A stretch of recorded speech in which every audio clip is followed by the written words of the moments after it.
kanilang individual na karanasan.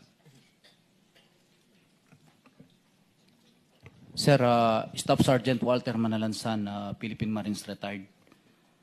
Nakapag-deliver po ako ng kasama ko po ito si katabi ko, si Rene Julian. Nakapag-deliver po kaming 26 maleta kay dating Speaker Romualdez sa bahay niya po dun sa 14 Nara Street po sa South Forbes. Actually, pagpasok pa lang po namin sa gate, dalawang sasakyan po kami. Pagpasok pa doon, yung Forbes po may mga CCTV po yan sa gate. So kung i-request po, yung pagpasok ng mga plate number na dalawang van, makikita po doon.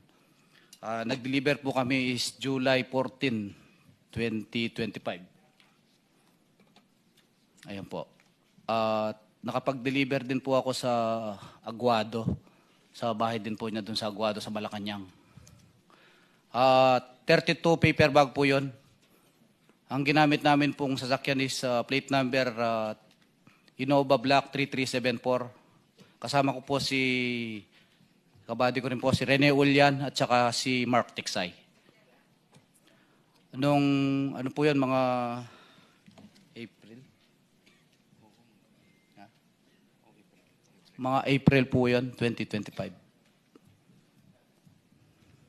Tsaka yung sinasabi po nilang nakatanggap kami ng 5 million, hindi po totoo yun kasi ako po, nagkaroon po ng tumor yung kapatid ko.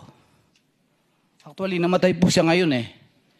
Kanina, yung kapatid ko. Sorry po.